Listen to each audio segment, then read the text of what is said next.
And नमस्कार। Pankaj sir का आज पढ़ेंगे निरच्ची स्थिति। कौन सी स्थिति? निरच्ची। यानी निरच्ची स्थिति होती क्या है? वैद्युत द्विध्रुव के कारण निरच्ची स्थिति। देखिए, निरच्ची स्थिति होती क्या है?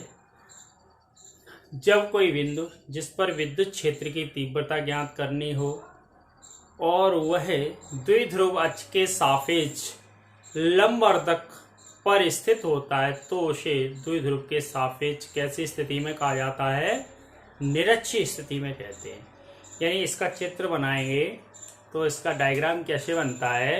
यानी जब कोई बिंदु जिस पर क्या ज्ञात करनी हो? विद्युत क्षेत्र की तीव्रता और वह द्विध्रुव अक्ष के सापेक्ष लंबवर्धक पर स्थित हो तो उसे निरच्ची स्थिति में कहा जाता है। देखिए, अब इसका चित्र है। मान लिया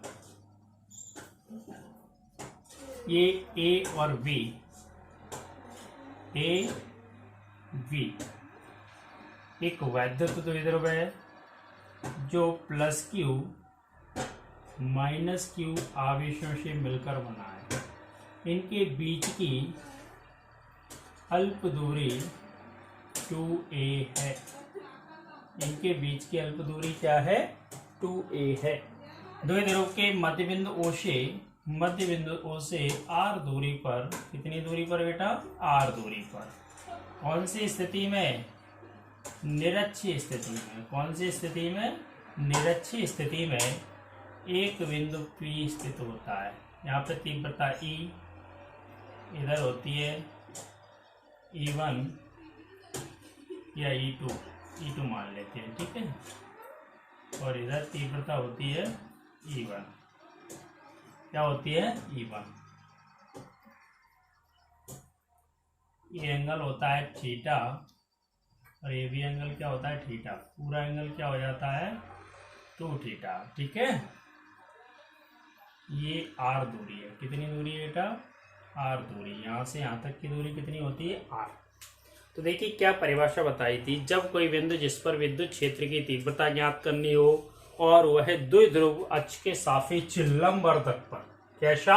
लंबवर्धक। लंबवर्धक का अर्थ होता है यानी 90 डिग्री का कोण बने। यहाँ पे कितने डिग्री का? 90 डिग्री का, ठीक है। लंबवर्धक स्थित हो तो उसे द्विध्रुव के सापेक्ष निरच्ची स्थिति में कहा जाता है, ठीक है। अब भाषा क्या होती है? माना ए बी एक विद्युत द्विध्रुव है।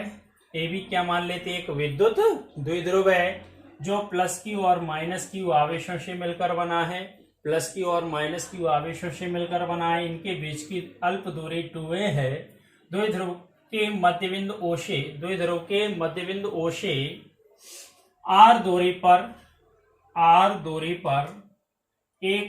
R दूरी पर निरच्ची स्थिति में एक बिंदु P है जिस पर विद्युत क्षेत्र की तीव्रता ज्ञात करनी है। कौन सी स्थिति में? निरच्ची स्थिति में। एक बिंदु कौन सा होता है? P होता है, जिस पर क्या ज्ञात करनी होती है? विद्युत क्षेत्र की तीव्रता ज्ञात करनी होती है। भाषा समझ में आ रही है? यानी माना ए बी एक वैद्युत द्विध्रुव है जो प्लस क्यू और माइनस क्यू आवेशों से मिलकर बना है। इनके बीच की अल्प दूरी 2a है। द्विध्रुव के मध्य बिंदु O से R दूरी पर निरच्ची स्थिति में एक बिंदु P है जिस पर विद्युत क्षेत्र की तीव्रता ज्ञात करनी है, ठीक है। अब क्या करते हैं? जैसे अच्छी स्थिति ज्ञात की थी ना, वैसे ही निरच्ची स्थिति है। अच्छी स्थिति में क्या होता है? जैसे प्लस क्यू आवेश। कौन सा आवेश लेंगे बेटा? प्लस क्यू आवेश के कारण, प्लस क्यू आवेश के कारण बिंदु P पर विद्युत क्षेत्र की तीव्रता। कौन सा आवेश लेंगे बेटा? प्लस क्यू आवेश के कारण। कौन सा? प्लस क्यू आवेश के कारण बिंदु P पर विद्युत क्षेत्र की तीव्रता। अब देखिए विद्युत क्षेत्र की तीव्रता क्या होगी? P1 मान लेंगे। क्या मान लेंगे? P1। तो E1 इक्वल टू क्या होगा? 1/4πε0 Q बटे AP का वर्ग। देखिए प्लस क्यू आवेश पे निकालना है। कौन से आवेश पे बेटा? प्लस क्यू पे। तो क्या होगा? एपी, और कौन से बिंदु पे, पी पे, कौन से पे ज्ञात कर रहे हैं, बिंदु पी पर विद्युत क्षेत्र की तीव्रता, तो एपी का क्या आएगा, वर्ग। ठीक है, इसी प्रकार क्या करते हैं, माइनस क्यू आवेश के लिए, काय के लिए, माइनस क्यू आवेश के कारण कौन सा आवेश लेंगे, माइनस क्यू, तो माइनस क्यू आवेश के कारण बिंदु पी पर विद्युत क्षेत्र की तीव्रता। देखिए बेटा, तो क्या होगी विद्युत क्षेत्र की तीव्रता, E2 मान लेंगे, क्या मान लेंगे इसको, E2, तो E2 इक्वल टू 1/4πε0 और Q माइनस क्यू आवेश, यानी बीपी का क्या आएगा, वर्ग। ठीक है, समझ में आ रहा है। अब देखिए यहां पे क्या करेंगे, चित्र से स्पष्ट है, कैसे स्पष्ट है, चित्र से एपी और बीपी दोनों भुजाएं कैसी हैं, बराबर हैं। चित्र से स्पष्ट है एपी और बीपी दोनों भुजाएं कैसी हैं, बराबर हैं। जब दोनों भुजाएं बराबर हैं तो E2 और E1 भी कैसे होंगे, परिमाण में बराबर होंगे। ठीक है, देखिए चित्र से स्पष्ट है कि AP बराबर BP, यानी AP और BP दोनों भुजाएं कैसी है, बराबर है। चित्र से स्पष्ट है कि AP और BP बराबर है। आता है E1 और E2 भी, आता है E1 व E2 भी परिमाण में बराबर होंगे। E1 और E2 भी परिमाण में कैसे होंगे बेटा, बराबर होंगे। आता है बिंदु P पर परिणामी तीव्रता, आता है बिंदु P पर परिणामी तीव्रता। परिणामी तीव्रता क्या होगी, E बराबर E1 cos 2 theta by 2, angle कितना है 2 थीटा, बटे में क्या आएगा 2 plus E2 cos 2 theta by 2, 2 से 2 कैंसिल, तो E इक्वल टू क्या आ जाएगा, E1 cos theta plus E2 cos theta. ठीक है, अब देखिए बेटा क्या होगा, यहाँ पे जैसे ही वैल्यू आ गई E1 cos theta E2 cos theta, इसको अब देखिए यहाँ पे क्या आता है, E1 और E2 भी परिमाण में कैसे हैं, बराबर। जब दोनों भुजाएं ये बराबर है चित्र की, तो E1 और E2 भी परिमाण में कैसे हैं, बराबर है। तो E इक्वल टू क्या रखेंगे, E1 cos theta plus E1 cos theta, तो जोड़ेंगे तो E इक्वल टू क्या आ जाएगा 2 E1 cos थीटा। ठीक है, इसको समीकरण 1 मान लें। कौन सा समीकरण मान लें, 1, यानी इक्वेशन फर्स्ट हो जाएगी। समीकरण 1 में E का मान रख दो, E1 का। समीकरण 1 में E1 का मान रखने पर, तो E इक्वल टू क्या होगा 2, E1 का मान रखो तो 1/4πε0 Q बटे AP वर्ग इंटू कॉस थीटा।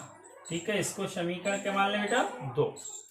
अब देखिए यहाँ पे क्या करेंगे, AP और कॉस थीटा का मान निकालेंगे। कैसे निकालेंगे, त्रिभुज लेंगे, ट्राइंगल। क्या लेंगे, त्रिभुज। त्रिभुज में क्या लेंगे, त्रिभुज POA में, ये त्रिभुज ले लिया POA में, समकोण त्रिभुज है, समकोण त्रिभुज है। जब समकोण त्रिभुज है तो कौन सी प्रमेय लगाएंगे? पाइथागोरस की प्रमेय। पाइथागोरस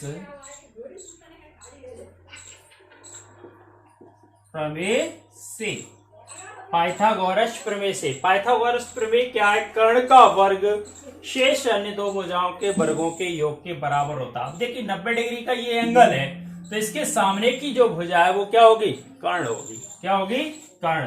तो एपी वर्ग बराबर लंब ओपी, आधार क्या होगा? ओए वर्ग। ओए वर्ग। अब एपी वर्ग बराबर ओपी का मान कितना है? ओपी का मान है आर। अब ये वैल्यू है, देखिए यहां पे समझ लेना, ये वैल्यू है, इसको ए मान लो यहां से यहां तक की, और यहां से यहां तक की ए मान ली। अब देखिए आधार का मान है और लंब का है, कर्ण निकाल लेंगे। तो देखिए क्या क्या है अपने पास? ओपी का मान है, OP equal to R, R वर्ग। ओ ए का मान कितना है? ए, तो ए वर्ग। ठीक है। अब इधर से वर्ग हटाएंगे तो इधर क्या आ जाएगा? Under root. तो एपी बराबर अंडर रूट आर वर्ग धन ए वर्ग। ठीक है। एपी की वैल्यू आ गई, काय की वैल्यू आ गई बेटा? एपी की। अब एपी का मान आ गया, अब काय का निकालें? कॉस थीटा का। तो देखिए कॉस थीटा का कैसे निकालेंगे? कॉस थीटा इक्वल टू क्या आता है? लाल बटे कक्का से, लाल बटे कक्का। तो कॉस थीटा में क्या आता है? आधार बटे कर्ण। क्या आता है? आधार बटे कर्ण। तो आधार क्या है? आधार क्या है इसका? ओए, और कर्ण क्या है? एपी। तो यहां पे वैल्यू रख दो। ओए का मान कितना है बेटा? ओए का मान ए, और एपी का मान निकाल लिया, एपी का ये रहा। तो क्या आ जाएगा? Cos theta equal to under root R वर्ग प्लस ए। अब देखिए अपने पास एपी वर्ग का मान है आर वर्ग प्लस ए वर्ग, कॉस थीटा का मान है ए बटे under root R square plus A square. ठीक है ना? इतना अगर आपके समझ में आ रहा है तो इसका स्क्रीनशॉट ले लो। ठीक है। समीकरण 2 में, समीकरण 2 में एपी व कॉस थीटा का मान रखने पर, जो समीकरण 2 था उसमें क्या करेंगे? एपी और कॉस थीटा का मान रखेंगे। तो क्या आ जाएगा? E equal to 2 into 1/4πε0। यहाँ पे वैल्यू रखिए, तो क्यू बटे एपी वर्ग का मान था, एपी वर्ग का मान क्या था? आर वर्ग प्लस ए वर्ग इंटू कॉस थीटा था, कॉस थीटा का मान क्या है? ए बटे अंडर रूट आर वर्ग प्लस ए वर्ग। ठीक है। अब इसको हल करेंगे तो ई बराबर क्या जाएगा? 1/4πε0 क्यू इंटू 2a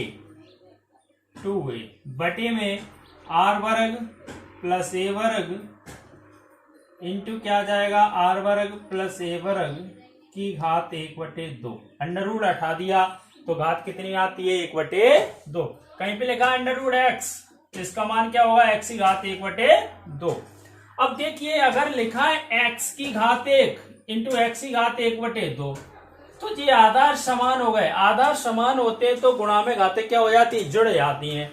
तो कितनी घात हो जाएगी? एक्स की घात 1 प्लस 1/2। तो कितना आ जाएगा? लघुत्तम 2, 2 एकम 2, 1। तो कितनी घात आ जाएगी? 3/2। वही चीज यहाँ पे करेंगे।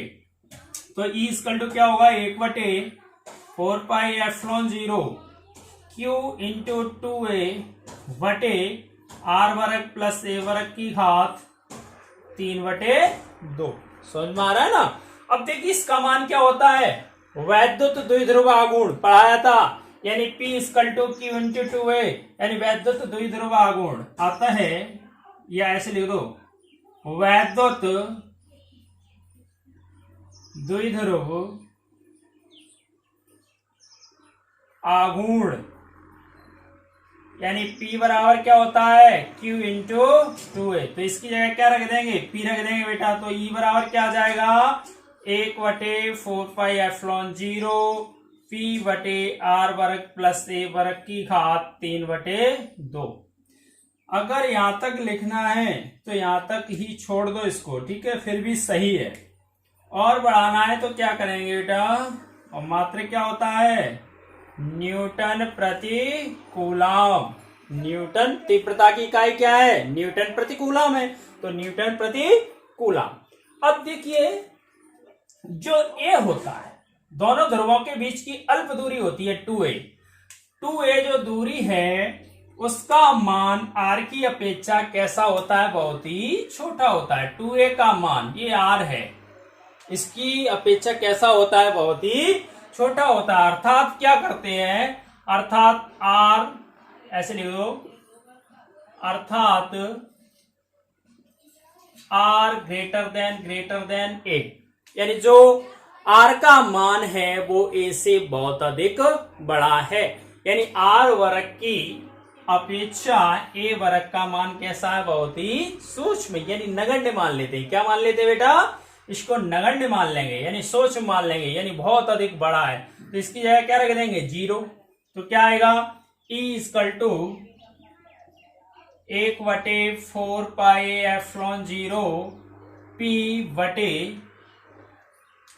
आर वर्ग। इसकी जगह 0 रखेंगे तो 0 जोड़ेंगे तो वही चीज आएगी, 3 बटे कितना आ जाएगा, 2, 2 से 2 कैंसिल।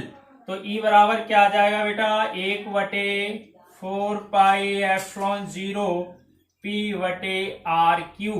और मात्रक क्या होता है तीव्रता का, तीव्रता का मात्रक क्या होता है बेटा, न्यूटन प्रति कूलम, न्यूटन प्रति कूलम। यही क्या है, विशिष्ट व्यंजक। ये कौन सी स्थिति बेटा, निरक्षीय स्थिति, ठीक है ना। अगर आपको समझ में आई है तो इसको अपने दोस्तों तक पहुंचाएं, ठीक है। और चैनल अभी तक सब्सक्राइब नहीं किया है तो चैनल को क्या कर लें, सब्सक्राइब कर लें, ठीक है। और बेल आइकन दबा दें, ठीक है ना। Thank you.